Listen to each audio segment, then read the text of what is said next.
मैं आप लोग के चैनल के जरिए देश के सामने ये रखना चाहता हूँ कि भारतीय सैनिक और वेटरन्स के जहाँ जहाँ पे एट्रोसिटीज़ हो रहे हैं, उन पर अत्याचार हो रहा है, इसमें सरकार और जागरूक होकर जल्द से जल्द कार्रवाई करे, क्योंकि सिक्योरिटी फोर्सेस में आज जो हैं मिलिट्री में, वो कल के वेटरन्स हैं। तो मिलिट्री और वेटरन दोनों इकट्ठे हैं। तो देश को इस चीज़ के बारे में जागरूक करने के लिए मैं कुछ इंसिडेंट बताऊंगा जो हाल ही में 2-3 साल में पूरे देश में हुआ है। 14 अगस्त 2015 60th इंडिपेंडेंस, एक दिन पहले वन रैंक वन पेंशन के लिए जंतर मंतर में एक पीसफुल डेमोन्स्ट्रेशन हो रहा था, कई दिनों से हो रहा था भूतपूर्व सैनिकों का। पुलिस, सीआरपीएफ, एमएचए के गाइडेंस में DGP Delhi police BS Bassi को लेके हमला किया एक तरह से। ये बुजुर्ग वेटरन जो हैं, इनके कईयों के शर्ट फाड़े गए हैं। लेडीज थे जो वेटरन, उनको धक्का मारा गया और वहाँ से निकाल दिया गया। कई बार कई जगह में ये मुद्दे उठा के इन पर कोई इंक्वायरी हो पुलिस के जाति के, आज तक इस पर कुछ सरकार ने किया नहीं है। एक टोकन अपोलॉजी हुआ है, बट जो पुलिस पर्सन इसमें गलत पाए गए थे उनके लिए कोई कार्रवाई सरकार नहीं किया। इनफैक्ट 16 अगस्त के इस इंसिडेंट के बाद एक आमरण अनशन भी कुछ वेटरन्स ने किया था इसके बारे में, लेकिन उसके बावजूद सरकार ने अपना रवैया नहीं बदला। दूसरा है 1 नवंबर 2016 को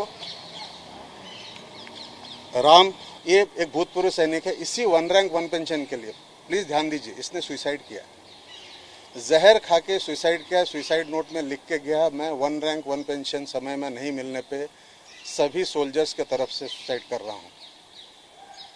एक स्वाधीन देश के लिए इससे बड़ा शर्म की बात कुछ नहीं हो सकती है। और आज तक इस मुद्दे को ना जागरूक रखा गया, ना इसके सैक्रिफाइस को वो सराहा गया जो एक शहीद का होना चाहिए। और पेंशन के लिए जो सभी सिपाहियों का रिटायर्ड के लिए उसने अपना आत्माहुति दिया। फरवरी 2018 मेजर आदित्य कुमार, शोपियां करके जम्मू एंड कश्मीर में एक शूटिंग हुआ था आर्मी ऑफिसर्स के, उसके प्लाटून के इंचार्ज थे। इन पे जम्मू एंड कश्मीर गवर्नमेंट ने 302 के तहत सेक्शन लगाया मर्डर में। इनके पिताजी जो एक कारगिल हीरो हैं, जो कर्नल थे, वो खुद लड़े अपने बेटे के लिए, सुप्रीम कोर्ट तक गए। सुप्रीम कोर्ट ने एफआईआर को स्क्वाश किया। मजे की बात है, उसी अगस्त में इसी ऑफिसर को भारतीय सरकार ने शौर्य चक्र दिया। तो जब हमारे लिए जो जंग लड़ रहे हैं, जो टेररिस्ट को लड़ रहे हैं, वो अगर मुहाफिज नहीं है, उनका अगर सिक्योरिटी नहीं देख रहे हैं, बाकी का तो हम बात ही नहीं कर सकते। 2 नवंबर 2018 को बोमडीला अरुणाचल प्रदेश में 2 आर्मी जवानों को अरुणाचल प्रदेश पुलिस ने मार्केट में पकड़ के इतनी बुरी तरह से पिटाई किया कि उनको हॉस्पिटलाइज करना पड़ा।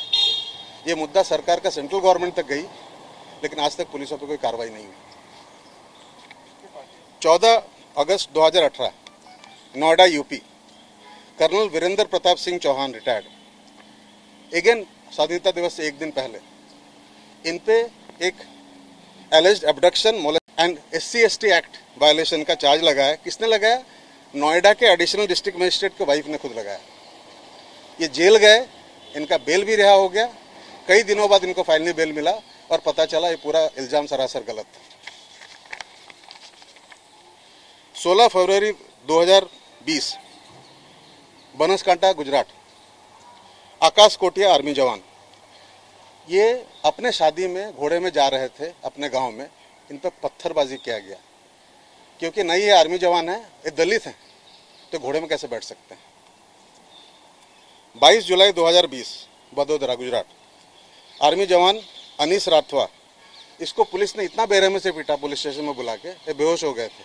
बाद में 7 पुलिस को इस इंसिडेंट को लेकर कार्रवाई हुआ। हाल में आपने मुंबई में चीफ पेटी ऑफिसर भदन शर्मा का भी केस सुना है।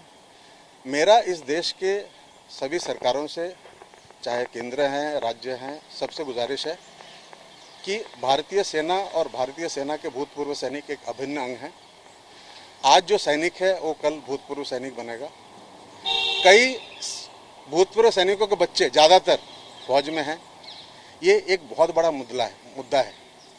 हम अगर जान मान का बाजी लगा के देश के लिए, रक्षा के लिए खड़े होते हैं, क्या हम देश से इतना उम्मीद नहीं कर सकते हैं कि हमारे साथ एक fair and just process of law किया जाए। हम नहीं बोल रहे हम कानून से ऊपर हैं, कई जगह में आया है कि हम नहीं, बिल्कुल नहीं कानून से ऊपर है। बट आप एक जगह में कोई अगर बोलता है मुंबई पाकिस्तान ऑक्युपाइड कश्मीर है, आप उसको वाई सिक्योरिटी देते हैं, ठीक है, और यहाँ एक जवान है जो हर हकदार है देश का सम्मान के लिए, उससे आप इस तरह से सलूक करेंगे? मैं आपसे फिर से विनती करता हूँ, ये किसी एक सरकार का मुद्दा नहीं है, ये चीज़ कई दिनों से चल रहा है, बढ़ती जा रही है। ये इंटॉलरेंस एक वेटरन्स और सर्विंग सोल्जर के प्रति किसी भी देश का सुरक्षा या उसका डेमोक्रेसी के लिए बहुत बड़ा खतरा है।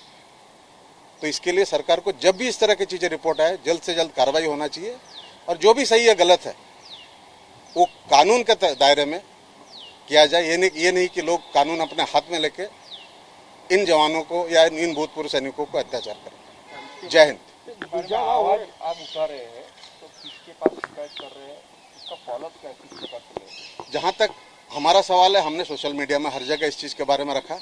एक कमांडर राहुल बोस हैं, इनका भी हाल ही में लखनऊ में इंसिडेंट हुआ था, भूतपूर्व सैनिक, मेरे मोबाइल में अवेलेबल है, अगर आप चाहते हैं मैं उनसे बात भी करा के दे सकता हूँ। उनके हाल जुबान सुनिए। सोसाइटी में घर में बैठे थे, रात में पुलिस आके उठा के लेके चली गई। उनके डॉटर सुसाइड अटेम्प्ट किया, अभी ट्रीटमेंट में है। पता चला लोकल पुलिस का इसमें कुछ साठगांठ था लोकल बिल्डर के साथ, ये उनका कहना है। उन्होंने एक वीडियो भी डाला इस चीज़ के बारे में, जो सोशल मीडिया में हमने शेयर किया जगह जगह पे। हाँ, बाद में ये भी मानना है कि एक भूतपूर्व सैनिक जो खुद मंत्री हैं उस स्टेट के, उन्होंने इस बात में काफ़ी दिलचस्पी लिया, लेकिन जो असम्मान होना था वो हो चुका है।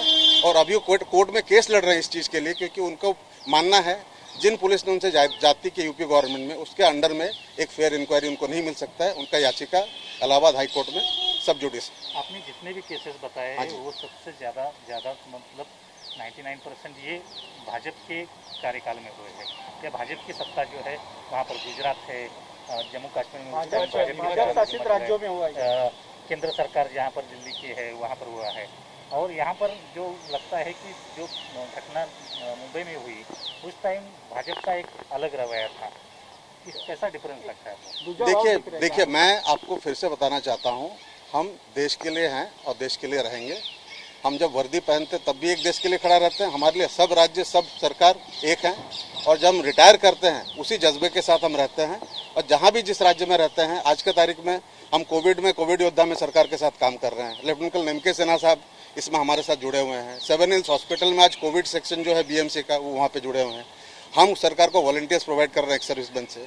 तो हमारा ये नज़रिया कभी ना रहा है ना रहेगा। और जब तक सिक्योरिटी फोर्सेस सेक्युलर और अपॉलिटिकल रहेंगे तब तक ही इस देश को सुरक्षा और डेमोक्रेसी कायम है। जिस दिन हम पॉलिटिकली मैनिपुलेटेड हो गए हैं, देश को बहुत बड़ा खतरा है। इसीलिए मैं कोई भी राजनीतिक छवि इस चीज़ को नहीं देना चाहूँगा। जहाँ जहाँ पे ये हुआ है, मुझे पूरा उम्मीद है उन सब सरकार को इस चीज़ पर जल्द से जल्द कार्रवाई लेंगे और इसके बारे में हम जागरूकता रखेंगे। हमने जैसे यहाँ के इंसिडेंट के लिए हमने माननीय चीफ मिनिस्टर ऑफिस में भी रिक्वेस्ट किया है और हमको बताया गया कि हाँ आइए, आप अपना पक्ष रखिए। तो मुझे नहीं लगता कोई भी सरकार इस चीज़ को सुनना नहीं चाहती है और हमारे पक्ष लेके जस्टिस नहीं करना चाहती। तो हम वहाँ भी जाएंगे, वहाँ पर उन पर बात रखेंगे। मदन शर्मा ने जिस प्रकार से कार्टून वायरल करने की कोशिश की और आज उन्होंने आरएसएस भी ज्वाइन किया है, बीजेपी भी ज्वाइन किया है, एक सर्विसमैन को इस तरह से जिस प्रकार मैं से आपको राजनीति कर रहे हैं, तो उससे कार्यकर्ता बौखलाए गए और कार्यकर्ता एक सर्विसमैन की छवि है उसको भी दाग लगी, एक छवि को भी दाग लगा। तो वो सिविलियन सभी बिगड़ रही है, ऐसा नहीं लग रहा? देखिए, मैं आपके इस बात से एक ही पॉइंट से सहमत हूँ।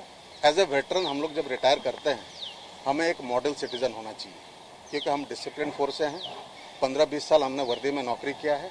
हमें ऐसा कोई कार्रवाई करना नहीं चाहिए कि पूरी फौज या पूरी वेटरन्स कम्युनिटी का इसका छवि अलग हो। लेकिन मुझे इसके साथ ये भी कहना है कि उसका मतलब ये नहीं है कि उस इंसान को पिटाई किया जाए। कानूनन कई तरीके हैं गवर्नमेंट के पास, शासन के पास, उससे कार्रवाई लिया जाए। अगर कोई सही है गलत है उसको जरूर मिले, लेकिन किसी भी इंसान पे जान मान का हमला करना, ये हमारा मुद्दा है।